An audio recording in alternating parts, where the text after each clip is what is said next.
He has one answer to every problem. Get out of the way. Let the private sector handle it. Stop the waste. He has been saying this for 20 years. Through every government, through every crisis, through every budget debate. But here is the test. When it was his turn to offer something real, an actual plan, with actual mechanics, what did he give Canada? A warehouse. In February 2026, Pierre Poilievre stood at the Economic Club of Canada in Toronto and unveiled his trade strategy.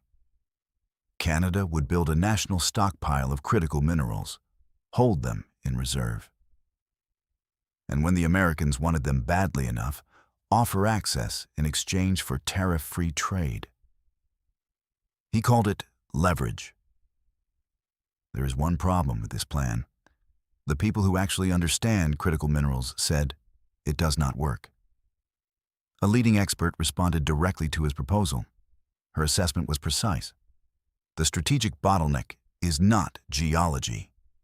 It is refining, chemical upgrading, purification, alloying, and advanced materials engineering capacity.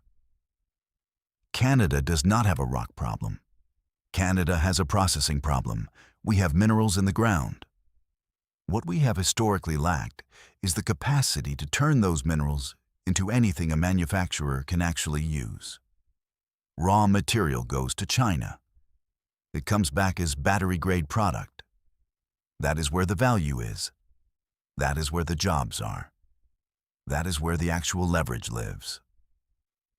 The expert put it plainly. True resilience requires continuous domestic processing capability, not warehouses of feedstock. There is also a practical problem Poilievre left out. Lithium hydroxide, one of the most critical battery materials, degrades in open air. The International Energy Agency has documented this. Its shelf life in standard storage is around 6 months. You cannot stockpile your way to leverage with a material that expires. And the premise of the strategy was already dead before he finished the speech. The U.S. trade representative confirmed that week that any future trade deal with Canada would still include tariffs. Mineral access was not going to unlock tariff-free trade. He was selling a key to a lock that was bolted from the other side. Here is what actually happened instead. In April 2026, the Canadian government opened North America's first commercial-scale battery-grade lithium refinery in Delta, British Columbia, Mangrove Lithium, the first facility of its kind on the continent. That is not a warehouse. That is processing capacity. That is what experts said Canada actually needed. Mark Carney built it. Pierre Poilievre proposed stacking rocks. Now, he has spent months telling Canadians that the deficit is out of control, that the Carney government is reckless with public money, that someone needs to restore fiscal discipline to Ottawa. So here is the question he has never answered cleanly. If he is so committed to cutting the deficit, what exactly would he cut? He will not say.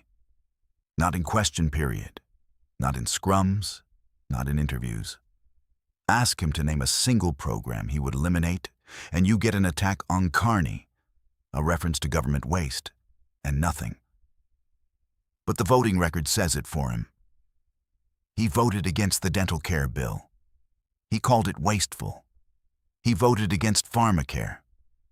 He said Canadians did not need it. He voted against child care expansion. He voted against raising the minimum wage. He voted against expanding the Canada Pension Plan.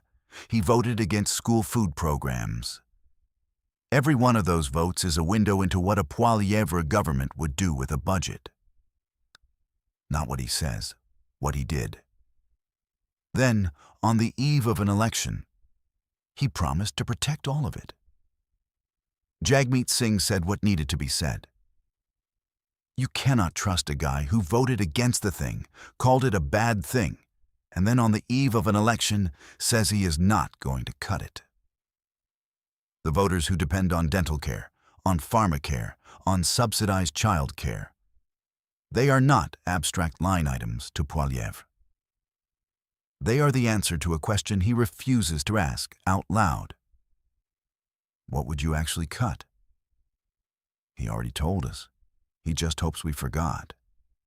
That is not a platform. That is a trap. 2 moves, 1 pattern, a mineral strategy that experts said would not work, and a voting record that tells you exactly what he would do with power if he ever trusted Canadians enough to admit it. He calls it waste when Liberals do it. He calls it leadership when he does it. The scorecard does not lie, even if he does.